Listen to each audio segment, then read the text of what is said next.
आज के इस वीडियो में क्लास 12 के गणित पेपर हल के बारे में बताया जाएगा। 2026 में जो प्री बोर्ड का एग्जाम हुए हैं, इस पेपर का कोड 324 BBW के सभी प्रश्नों को जो है हल करके आज के इस वीडियो में बताया जाएगा। तो आप सभी लोग इस वीडियो को एक बार पूरा जरूर देखिए। इसमें कौन कौन से प्रश्न पूछे गए थे, एक एक प्रश्न को जो है हल करके आज के इस वीडियो में बताया जाएगा। पहला जो क्वेश्चन दिया गया है, यदि सदिश यहाँ वेक्टर ए का परिमाण ए है तो लेम्डा एक अदिश है तो लेम्डा वेक्टर ए एक मात्रक सदिश होगा। यदि यहाँ चार ऑप्शन दिया गया है तो इसको कैसे हल करेंगे। यहाँ बताया गया कि वेक्टर ए का परिमाण जो है ए है, तो यहाँ पर जब हल करेंगे ना तो यहाँ लिखेंगे वेक्टर ए का परिमाण। तो वेक्टर ए का परिमाण किसके बराबर है, तो यहाँ पर ए के बराबर है। और लेम्डा जो दिया गया है यहाँ पर लेम्डा और वेक्टर ए जो है मात्रक सदिश है। मात्रक सदिश किसे कहते हैं, जिनका परिमाण एक हो उसे मात्रक सदिश कहा जाता है।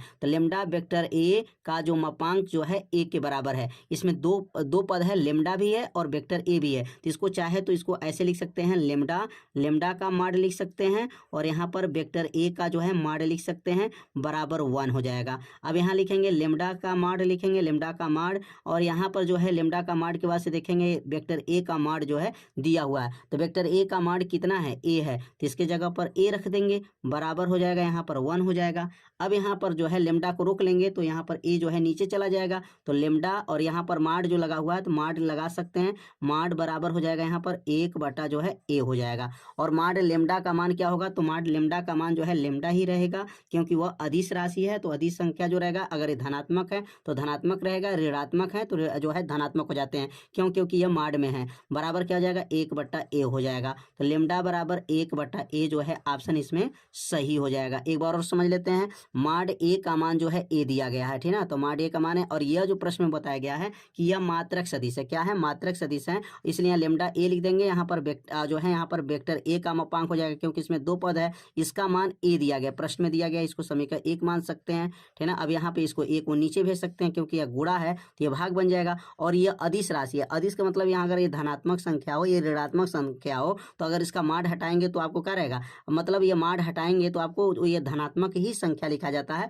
तो लेम्डा बराबर 1 बटा ए हो जाएगा। इसमें ऑप्शन कौन सही हो जाएगा, तो देखेंगे इसमें ऑप्शन जो है चौथा वाला जो ऑप्शन देख रहे हैं, लेम्डा बराबर 1 बटा ए जो है इसमें ऑप्शन सही हो जाएगा। अब अगला जो क्वेश्चन दिया गया, पी ए का मान 1 बटा 2 है, किसका मान दिया गया है, पी ए का मान 1 बटा 2 है। और पी एस जो है यहाँ पे दिया गया है, यहाँ पे सर्वनिष्ठ बी, मतलब दोनों में कॉमन दिया गया है, 1 बटा 4 है। और पी बी का मान 1 बटा 3 है, तो पी ए बटा बी है। चार ऑप्शन दिया गया है, तो इसमें कैसे हल करेंगे, तो सबसे पहले यहाँ लिखेंगे पी ए का मान कितना दिया गया है, तो पी ए का मान जो प्रश्न में दिया गया है 1 बटा 2 दिया गया, क्या दिया है, 1 बटा 2 है। और दूसरा जो मान दिया गया पी ए सर्वनिष्ठ जो दिया गया है, सर्वनिष्ठ इसको बोलते हैं, और जो है दोनों में कॉमन है, 1 बटा 4 दिया गया है। और यहाँ दिया गया पी बी बराबर जो दिया गया है, पी बी बराबर इसमें दिया गया है 1 बटा 3 दिया गया है। अब यहाँ पर जो है पी ए बटा जो है बी का मान निकालना है, तो लिखेंगे आपका पी ए बटा बी का मान जो है यहाँ पर निकालना है। अब इसका फार्मूला क्या बनेगा, तो इसका अगर फार्मूला की बात करेंगे तो इसका फार्मूला बनेगा पी ए सर्वनिष्ठ जो है बी हो जाएगा, और बटा में जो है ना यहाँ देखेंगे बी है, तो यहाँ पे नीचे क्या बनेगा, बी हो जाएगा। अब इसमें मान को रखेंगे तो पी ए सर्वनिष्ठ बी का मान क्या है, तो इसका मान जो दिया गया है 1 बटा 4 दिया गया है, 1 बटा 4 हो जाएगा। और पी बी का मान है 1 बटा 3 है, 1 बटा 3 हो जाएगा। 3 सबसे ऊपर चला जाएगा तो क्या बनेगा, 3 बटा 4 हो जाएगा। इसमें 3 बटा 4 जो है ऑप्शन क्या हो जाएगा, सही हो जाएगा। इसमें 3 बटा 4 ऑप्शन सही है। इसमें तीसरा वाला ऑप्शन जो देखेंगे 3 बटा 4 जो है ऑप्शन क्या हो जाएगा, इसमें सही हो जाएगा। तो ख वाला में जो है आप लोग समझ गए होंगे कि ये 3 बटा 4 सही है। अब अगला क्वेश्चन दिया गया है, अब अगला प्रश्न को समझेंगे। अब अगला जो प्रश्न दिया गया है कि यदि फलन यफ जो है एकाएकी अछादक है तो यफ का -1, मतलब इसको पढ़ेंगे यफ का इनवर्स पढ़ा जाता है, इसको मतलब व्युत्क्रमणी इसको बोला जाता है फलन, ठीक ना, होगा। तो जब यफ एकाएकी अछादक है ना, तो यफ के ऊपर -1 अगर है तो ये भी जो है एकाएकी अछादक ही होगा, क्योंकि इसका व्युत्क्रमणी जो बनेगा यहाँ पर जो बनेगा जो है अछादक, ये भी एकाएकी अछादक होगा। इसमें पहला वाला ऑप्शन क्या हो जाएगा, सही हो जाएगा। इसको इसमें सॉल्व नहीं करना होता है, बस इसमें आपको ये ध्यान देंगे समझेंगे कि यफ अगर एकाएकी आच्छादक है तो यफ माइनस एक, मतलब इसको व्युत्क्रमणी अगर करेंगे, व्युत्क्रम करेंगे तो ये भी एकाएकी आच्छादक होगा। इसमें पहला वाला ऑप्शन क्या हो जाएगा, सही हो जाएगा। अब इसमें दिया गया कास इनवर्स, दिया गया है कास इनवर्स कास 7 पाई/6 का मुख्य मान है। इसमें 4 ऑप्शन दिया गया है, तो कैसे यहाँ पे हल करेंगे, तो सबसे पहले जो मान दिया गया है कास कितना दिया गया है, तो लिखेंगे यहाँ पर कास, यहाँ मान प्रश्न में क्या दिया गया है, तो यहाँ लिखेंगे आपका कास हो जाएगा। और कास कितना दिया गया है, तो लिखेंगे कास जो है कास इनवर्स है,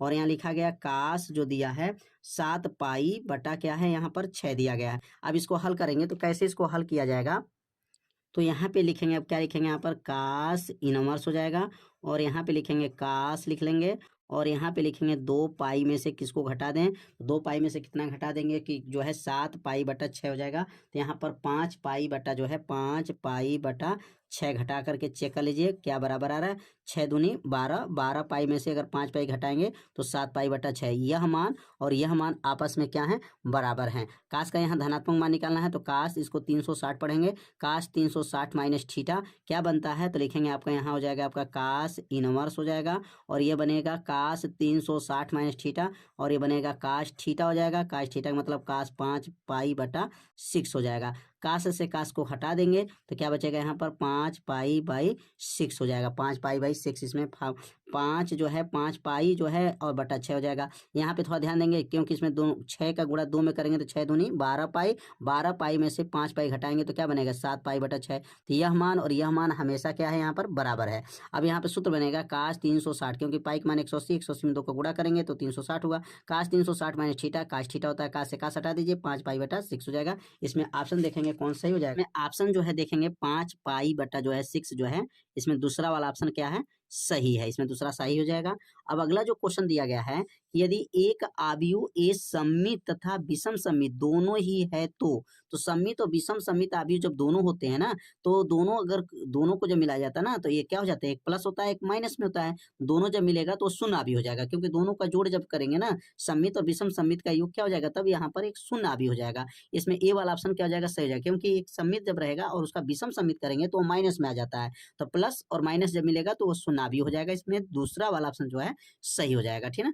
अगला जो क्वेश्चन दिया गया है, सिद्ध कीजिए कि फलन f(x) बराबर 2x + 3 x बराबर 1 पर जो है सांतत्य है। अब इसको चेक करेंगे, सांतत्य है तो कितना आसान क्वेश्चन। सबसे पहले क्या लिखेंगे यहाँ पर, f(x) लिखेंगे। क्या लिखेंगे यहाँ पर, f(x) बराबर क्या दिया गया है, f(x) बराबर दिया गया है 2x + क्या है 3 है।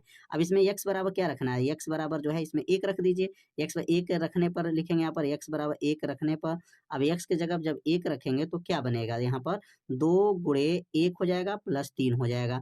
2 1 का नंबर क्या बनेगा, 2 + 3 हो गया, 2 3 मिलके क्या बना 5 हो गया। इसको समीकरण नंबर क्या मान लेंगे, इसको समीकरण नंबर जो है 1 मान लीजिए। समीकरण नंबर 1 बन गया, क्योंकि x बराबर 1 रखना है इसमें, 2x + 3 तो 2 1 2 2 1 3 मिलके 5 हो गया। अब यहाँ पर जो है ना, यहाँ पे लिखेंगे लिमिट, क्या लिखेंगे आपका लिमिट रहेगा, लिमिट और x टेस्ट 2 जो है इसको बोला जाएगा, मतलब हमको x जो है हमको चेक किया जाएगा 1 पर, जो हम लोग टेस्ट 2 इसको बोलेंगे। और यहाँ लिखेंगे क्या रहेगा, f(x) रहेगा।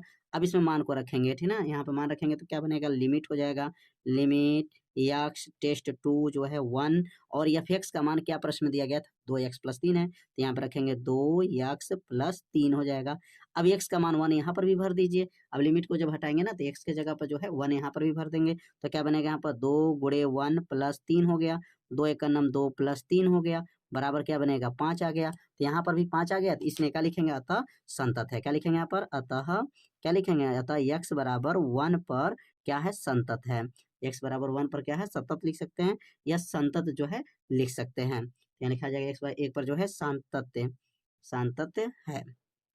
तो समझ में आ गया होगा कि x बराबर 1 पर जो है संतत माना गया। कैसे संतत हुआ, क्योंकि यहाँ पर जो है x का मान 1 भरने के बाद 5 आया, और इसमें भी भरने पर जो है लिमिट के में रख करके भी मान x के जगह पर रखा गया 1 रखा गया, तो इसमें भी 5 आया। तो ये दोनों का मान बराबर है, इसलिए क्या है, संतत है। अब अगला प्रश्न समझेंगे, अगला प्रश्न क्या है। अब अगला जो प्रश्न दिया गया, फलन साइन कोष्टक में दिया गया x² + 5 का x के सापेक्ष अवकलन ज्ञात कीजिए। यहाँ पर अवकलन करना है। क्या दिया गया प्रश्न, यहाँ पर यहाँ प्रश्न जो दिया गया है y बराबर जो दिया गया है साइन कोष्टक में क्या है x² + 5 दिया गया है। अब इसका अवकलन करना है x के सापेक्ष, तो लिखेंगे यहाँ पर x के सापेक्ष जो है ना अवकलन करेंगे, x के सापेक्ष जो है यहाँ पर अवकलन हो जाएगा। और x के सापेक्ष जब अवकलन करेंगे तो यहाँ कैसे अवकलन करेंगे, अवकलन करने पर तो जब x के सापेक्ष जब अवकलन होगा तो यहाँ पर y है तो क्या बनेगा dy/dx हो जाएगा। और साइन का जो अवकलन होता है ना वो कास होता है, क्या होता है कास हो जाएगा, x² + 5 हो जाएगा। साइन का अवकलन क्या होता है कास x² + 5 हो गया। और d/dx लिखेंगे। अब इसके अंदर का जो दिया है मान जो थीटा के जगह दिया था, अब इसको अवकलन करेंगे x² + 5 का अवकलन हो जाएगा। अब आगे बढ़ेंगे तो क्या बनेगा यहाँ पर कास हो जाएगा, x² + 5 हो जाएगा। x² का क्या बनेगा, x² का अवकलन क्या होता है, जितना पावर रहता है ना वो आगे आ जाएगा और एक पावर कम हो जाता है, प्लस इसमें x तो है नहीं तो इसका अवकलन 0 हो जाएगा। अब 2x आगे आ जाएगा तो क्या बनेगा यहाँ पर 2x कास कोष्टक में क्या बनेगा यहाँ पर x² + 5 हो जाएगा। ये इसका क्या बनेगा आंसर हो जाएगा, ठीक है। बहुत आसान जो है अवकलन दिया गया था। साइन का अवकलन कास हो जाएगा x² + 5। अब x² + 5 का अवकलन यहाँ कर लेंगे तो 2x + 5 का अवकलन 0 हो गया, छोड़ देंगे 2x आगे आ जाएगा। तो अब अगला प्रश्न क्या दिया गया है, अब अगला प्रश्न को दिया गया है दिखाइए कि फलन f(x) = 7x - 3 r पर जो है वर्धमान फलन है। 1 नंबर का क्वेश्चन है तो इसको दिखाया जाएगा कि जो है यह 7x - 3 जो है r एक वर्धमान फलन है। तो अब यहाँ पे जो है ना वर्धमान चेक करना था तो कैसे क्या दिया फलन यहाँ पर f(x) दिया है। और f(x) बराबर क्या दिया गया था, f(x) बस क्वेश्चन में 7x - 3 दिया गया है। अब इसको चेक करना है कि वर्धमान फलन है, तो वर्धमान फलन का मतलब ये होता है कि जब इसका अवकलन करेंगे f' का लीजिए अवकलन होगा तो क्या बनेगा 7 और x का अवकलन 1 होता है, -3 का अवकलन 0 होता है। कितना आसान क्वेश्चन है। 7 एक क्या बनेगा 7 हो गया, -0 0 को छोड़ दीजिए क्या बचेगा 7 आ गया। 7 कौन संख्या है धनात्मक में आ गया, और जब धनात्मक आ जाएगा तो क्या माना जाता है, जब धनात्मक आता है तो लिखते हैं वर्धमान मान होता है, क्या होता है वर्धमान माना जाता है, क्या माना जाता है वर्धमान। यहाँ हो जाएगा यहाँ पर वर्धमान फलन है, क्या लिखेंगे वर्धमान फलन है। क्यों हो गया वर्धमान फलन है, क्योंकि यहाँ पर धनात्मक संख्या आ गया। अवकलन करने पर जब धनात्मक संख्या आ जाए ना तो वर्धमान फलन होता है। तो बहुत आसान क्वेश्चन था। अब अगला प्रश्न देखेंगे। अब अगला प्रश्न क्या दिया गया है कि वेक्टर ए बराबर दिया गया है i - 7j + 7 के, और वेक्टर बी बराबर दिया गया 3i - 2j + 2 के। तो vector A cross vector B को ज्ञात कीजिए। 1 नंबर का क्वेश्चन है यहाँ पर भी है। तो वेक्टर ए और वेक्टर बी का पहले क्रॉस निकाल करके तब उसका मापांक निकालेंगे। तो कैसे यहाँ पे हल करेंगे अब एक एक लाइन को समझेंगे। तो यहाँ पे सबसे पहले क्या लिखेंगे वेक्टर ए, और वेक्टर ए बराबर प्रश्न में क्या दिया गया था, तो प्रश्न में i - 7j और यहाँ दिया गया 7k दिया गया, वेक्टर ए का मान हो गया। और वेक्टर बी का मान क्या क्या दिया गया है, तो वेक्टर बी का मान दिया गया 3i - 2j + 2k है। अब यहाँ पे जो है ना इसका जो है vector A cross vector B निकालेंगे। तो vector A cross vector B कैसे निकलेगा, तो vector A cross vector B निकालेंगे तो सबसे पहले जो है ना आपको यहाँ पर सारणी बनाना रहता है, सारणी के नियम लागू करते हैं। और यहाँ लिखेंगे आई, यहाँ लिखेंगे जे और यहाँ लिखेंगे के। अब यहाँ आई के बगल में क्या है, तो लिखेंगे यहाँ आई के बगल में 1 है, जे के बगल में -7 है, के बगल में 7 है, और आई के बगल में यहाँ 3 है, जे के बगल में -2 है, और के बगल में यहाँ पर 2 हो गया।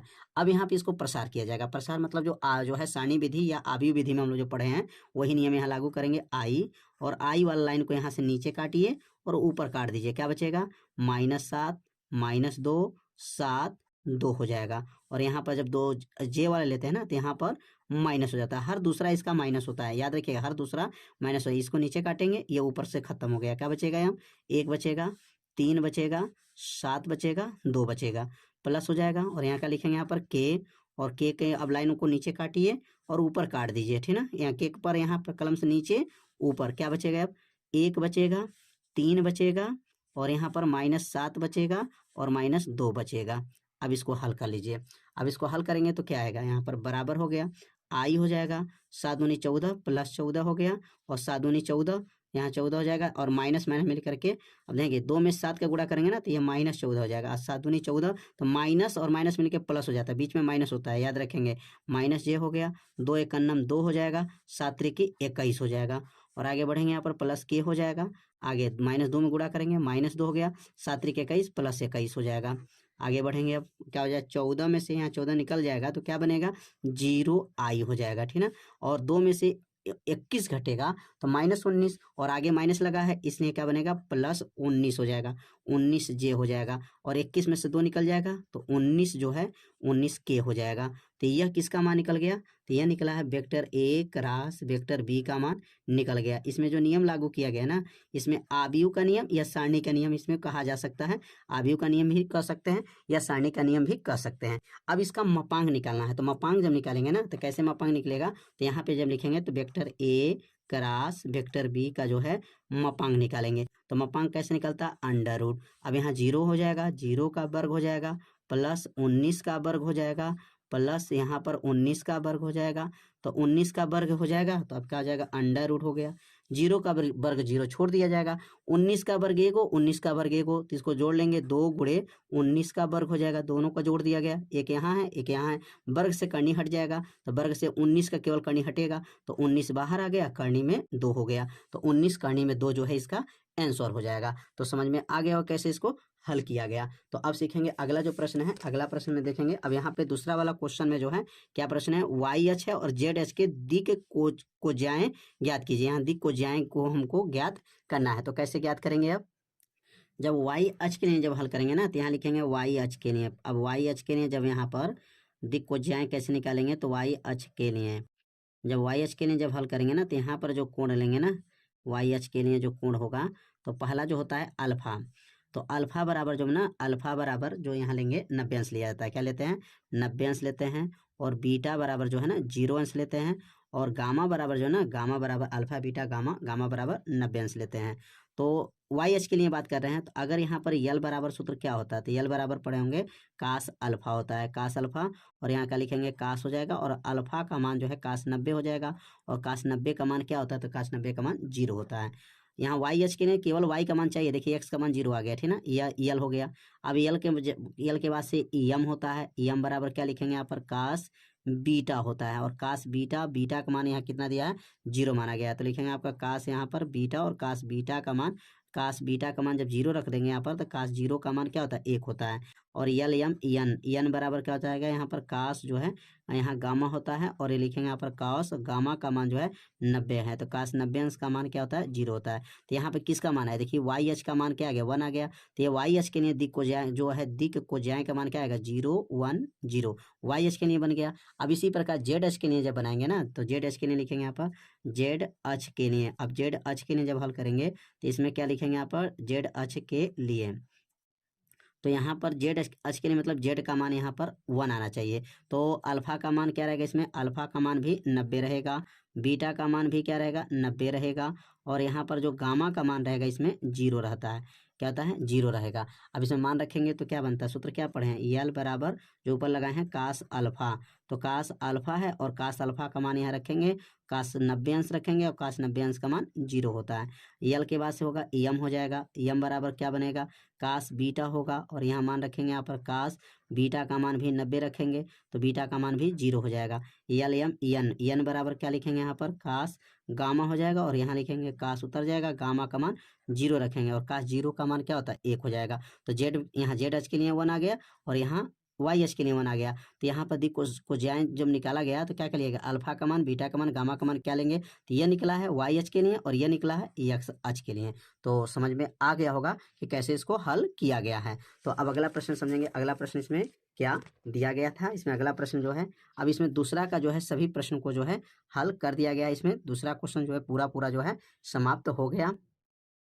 तो आज के इस वीडियो में जो है ना, प्रश्न नंबर 1 और प्रश्न नंबर 2 के सभी प्रश्नों को जो है हल करके बताया गया है। अब अगले भाग के वीडियो में जो है ना, प्रश्न नंबर 3 से लेकर के आगे के सभी प्रश्नों को जो है हल करके बताया जाएगा। तो आज के वीडियो में जो है इतना ही रहेगा। मिलते हैं अब अगले भाग में। तब तक के लिए जय हिंद, जय भारत।